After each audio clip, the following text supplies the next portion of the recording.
सभी भाइयों को मेरी तरफ से प्यार भरा और दिल से नमस्कार। और मैं लेके आ चुका हूँ बिहार पुलिस के टॉप और बेहतर क्वेश्चन आपको इस क्लास के अंतर्गत देखने को मिलेंगे।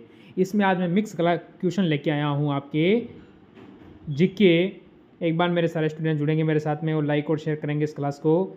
और साथ में लेके आया हूँ मैं जीके के साथ हिंदी, वो भी आप देख सकते हो बिहार पुलिस की। सभी मित्र तो एक बार इस क्लास को लाइक शेयर कर दो अभी तक नहीं किया है। और पहला क्वेश्चन हम देखते हैं क्या कहता है। तो पहला क्वेश्चन हमें कह रहा है द्वितीय विश्व युद्ध के समय ब्रिटेन का प्रधानमंत्री कौन था। द्वितीय विश्व युद्ध हुआ था, उस समय ब्रिटेन का प्रधानमंत्री कौन था। अगर आपसे कहे, मैं आपको छोटी सी जानकारी दे दूं कि अगर आपसे पूछे द्वितीय विश्व युद्ध तो 1939 से 45 तक चला था। ठीक है, आपको ध्यान रखना है। अब आप क्या कहोगे, विस्टन। चर्चित ऑप्शन नंबर ए वाला यहाँ पर बिल्कुल सही रहेगा। आगे बढ़ो अगले क्वेश्चन पर। भारतीय नागरिकता के लिए आवेदन करने से पहले किस व्यक्ति को न्यूनतम कितने समय तक भारत में रहना अनिवार्य है। जब आप भारत के नागरिक बनना चाहते हो तो न्यूनतम यानी कम से कम कितने वर्ष तक आपको भारत में रहना अनिवार्य है, तभी आप भारत का नागरिक बन सकते हो, इसके अलावा नहीं बन सकते हो। 3 वर्ष, 5 वर्ष, 7 वर्ष और 10 वर्ष। मेरे स्टूडेंट आप सभी कहोगे ऑप्शन नंबर बी, यहाँ से 5 वर्ष बिल्कुल सही है। आगे बढ़ो। अनुच्छेद 14 में कानून की समानता का अधिकार किस देश से लिया गया है। अनुच्छेद 14 है, उसमें कानून की समानता है, उसका जो अधिकार है वो कौन से देश से लिया गया है। ऑस्ट्रेलिया, अमेरिका, रूस, ब्रिटेन। कानून की समानता है वो लिया गया है ब्रिटेन। ऑप्शन नंबर डी बिल्कुल सही है। आगे बढ़ो। संविधान का कौन सा भाग लोक कल्याणकारी राज्य के विचार का उल्लेख करता है। यह आपको बताना है कि संविधान का ऐसा कौन सा भाग है जो कि लोक कल्याणकारी राज्य की विचार का उल्लेख करता है। वो कौन सा होगा, भाग 1, भाग 3, भाग 4, भाग 5। मेरे स्टूडेंट सभी बताएंगे कि सर ऑप्शन नंबर सी हमारा सही है, भाग 4। भाग 4 बिल्कुल सही रहेगा। आगे बढ़ो। नागरिकों के लिए एक समान सिविल संहिता किस अनुच्छेद में है। ये आपको बताना है। समान यानी सभी को एक समान के बारे में अगर इससे हमसे पूछा है तो आप सभी क्या कहोगे, आप सभी कहोगे अनुच्छेद 44, अनुच्छेद 46, अनुच्छेद 48, अनुच्छेद 45। मेरे स्टूडेंट यहाँ से उत्तर देंगे अनुच्छेद आप सभी 44 बिल्कुल सही है। आगे बढ़ो अगले क्वेश्चन पर। निम्नलिखित में से कौन सा राज्य सूची में नहीं है। एक ऐसी चीज़ है जो राज्य सूची के अंदर नहीं आती है, तो वो किसके अंतर्गत आती है, केंद्र के अंदर आती है। अब मैंने इतना हिंट आपको दे दिया है, कृषि, रक्षा, जेल, सिंचाई। तो आपको जो रक्षा है ऑप्शन नंबर बी, ये किसके अंतर्गत आता है, केंद्र सरकार के अंतर्गत आता है। कौन सी सरकार के अंदर, केंद्र सरकार के अंदर आता है रक्षा के संबंधी। आगे बढ़ो। राष्ट्रपति राज्यपाल की नियुक्ति की सलाह पर लेता है। ये आपको बताना है। जब राष्ट्रपति क्या करता है, राज्यपाल की नियुक्ति करता है। जैसे हर राज्य में एक राज्यपाल होता है, हर राज्य में एक राज्यपाल होता है, उसकी नियुक्ति किसके सलाह पर लेता है। तो आप सभी कहोगे ऑप्शन नंबर ए, प्रधानमंत्री की सलाह पर राज्य में राज्यपाल की नियुक्ति होती है। ये आपको याद रखना है। प्रजातंत्र की संसदीय कार्य प्रणाली में भारत का अंशदान क्या है। प्रजातंत्र क्या कहोगे आप, यहाँ से मेरे सारे स्टूडेंट उत्तर देंगे कि आपका उत्तर क्या रहेगा। जैसे कि प्रस्ताव, शून्यकाल, कटौती प्रस्ताव, इनमें से कोई नहीं, तो आप सभी क्या उत्तर देंगे। सभी स्टूडेंट कहेंगे सर ऑप्शन नंबर बी, यहाँ से शून्यकाल हो जाएगा। आगे बढ़ जाओ। प्रधानमंत्री कैसे बनाया जाता है। जब आपको पता है कि हमारा भारत का जो प्रधानमंत्री होता है आखिरकार वो कैसे बनता है, ये हमसे पूछ रहा है। तो क्या कोई स्टूडेंट बताएगा कि प्रधानमंत्री कैसे बनता है, प्रधानमंत्री बनने की प्रोसेस क्या रहती है। तो मैं आपको यहाँ से क्लियर कर दूँ, उसके लिए उसे क्या है, नियुक्त किया जाता है। यानी नियुक्ति के द्वारा, जैसे कि किसी भी पार्टी के पास बहुमत है तो उसका प्रधानमंत्री नियुक्त किया जाएगा। आगे बढ़ो। सिंधु घाटी सभ्यता के लोगों की मुद्रा में किस देवता की आकृति चिन्हित थी? यानी जो सिंधु घाटी के लोग थे उनकी जो मुद्रा, यानी आपके जो पैसा, तो उसमें कौन से देवता के चित्र बने होते, यानी उसमें कौन से देवता दर्शाए गए थे? विष्णु, इंद्र, वरुण, पशुपति। तो सभी मेरे स्टूडेंट कहेंगे ऑप्शन नंबर डी, यहाँ से पशुपति बिल्कुल सही है। आगे बढ़ो। पुरा पाषाण काल में आदि मानव के मनोरंजन का साधन क्या था? पूरा पाषाण काल था, उस समय आदि मानव थे सारे, ये तो पता है आपको, जैसे कि हमारे पूर्वज, तो उनको क्या है, उनके जो आपके हिसाब से मनोरंजन, उनको भी मनोरंजन की जरूरत पड़ती थी, तो उसके लिए क्या था? तो आप कहोगे जुआ खेलना, घुड़सवारी करना, शिकार करना, संगीत। तो यहाँ से सारे स्टूडेंट कहेंगे नहीं नहीं सर, उनका था शिकार करना। नहीं नहीं, हाँ शिकार करना बिल्कुल सही रहेगा। ये आपको ध्यान रखना, शिकार करना, जानवरों को आपस में लड़ाना, ये ध्यान रखना है। प्राचीन काल में किस जनपद की राजधानी उज्जैन थी? आपको पता है उज्जैन वर्तमान कहाँ है? मध्य प्रदेश में। मध्य प्रदेश का अंदर है उज्जैन, जहाँ किसका मंदिर है? महाकाल का। महाकाल का, ये भी आपको ध्यान रखना है। अब अपना उत्तर देंगे तो सभी क्या कहेंगे यहाँ से? कौशाम्बी, अवंती, कौशल, राजगृह।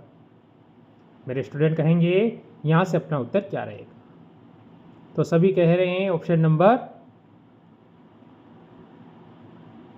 अवंती बी बिल्कुल सही रहेगा। आगे बढ़ जाओ अगले क्वेश्चन में। इनमें से कौन सा अशोक का उत्तराधिकारी था? अशोक का उत्तराधिकारी कौन था, यह आपको बताना है। अशोक कौन था? किस वंश का था? मौर्य वंश के अशोक की बात हो रही है यहाँ पर, यह आपको ध्यान रखना है। अशोक महान, तो कुणाल, ऑप्शन नंबर यहाँ से बी बिल्कुल सही होगा। आगे बढ़ो। किसके शासनकाल में ग्रामीण समुदाय को बहुत सारे उत्तराधिकारी दिए गए थे? ग्रामीण, ठीक है, समुदाय को बहुत सारे क्या है, उत्तराधिकारी दिए थे। अब यहाँ से हम कहेंगे चोल, मुगल, ब्रिटिश, पाल। अब यहाँ से मेरे सारे स्टूडेंट अपना उत्तर देंगे कि आखिरकार आप सभी का उत्तर क्या है। तो आप सभी कहोगे चोल, ऑप्शन नंबर ए यहाँ से बिल्कुल सही रहेगा। आगे बढ़ो। अलाउद्दीन खिलजी की मूल्य नियंत्रण नीति किसके भले के लिए लागू की गई थी? तो आप क्या कहोगे? मूल्य नियंत्रण नीति किसके द्वारा? अलाउद्दीन खिलजी द्वारा। तो सभी बताएंगे कि इसमें आपका उत्तर क्या रहेगा? तो सभी बता सकते हैं। उसका कार्यकाल अगर मैं आपको बताना चाहूँ तो 1296 से 1316 तक उसका कार्यकाल रहा था। आप कहोगे सैनिकों के लिए, ऑप्शन नंबर सी बिल्कुल सही है। आगे बढ़ो। संचालन का सही संधि विच्छेद क्या होगा? तो आपको संचालन का सही संधि विच्छेद क्या होगा? अब यहाँ से हिंदी स्टार्ट हुई आपके लिए, तो आप सभी कहोगे सम प्लस चाले। तो यहाँ से किसमें दिया हुआ है? ऑप्शन नंबर डी बिल्कुल सही रहेगा। आगे बढ़ जाओ। बिहारी किस राजा के दरबारी थे?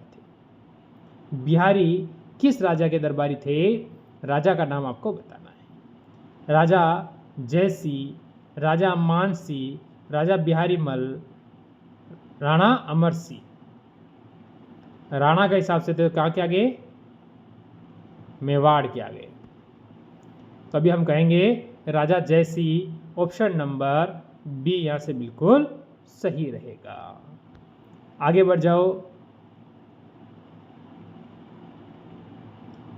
रसिक प्रिया के रचनाकार कौन है?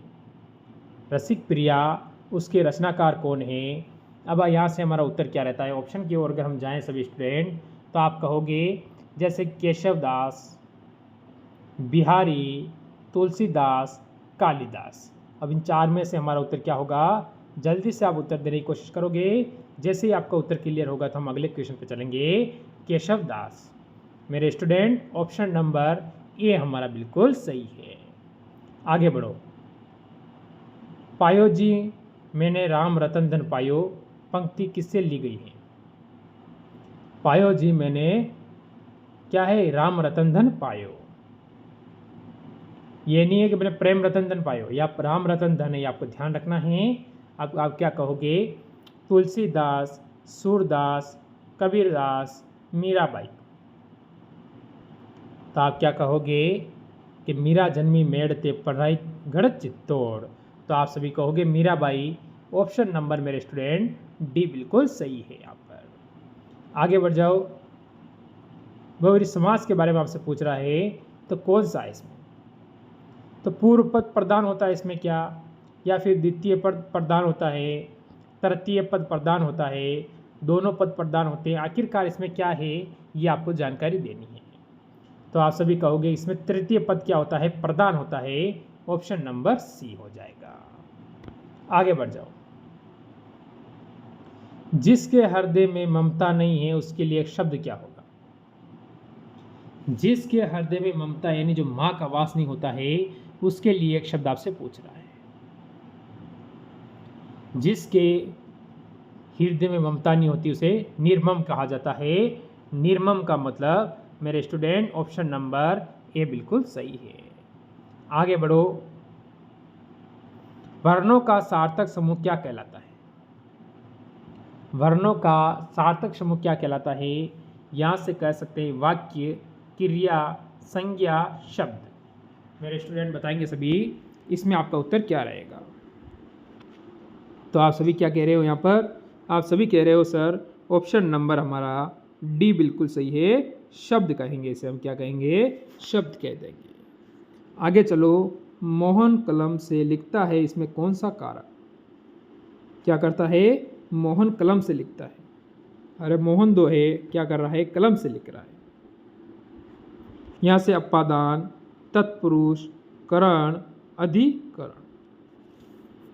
अब मेरे स्टूडेंट यहाँ से अपना उत्तर देंगे कि आपका उत्तर यहाँ से क्या हो जाएगा। तो आप सभी कहोगे ऑप्शन नंबर सी करण बिल्कुल सही रहेगा। यहाँ से अपना उत्तर।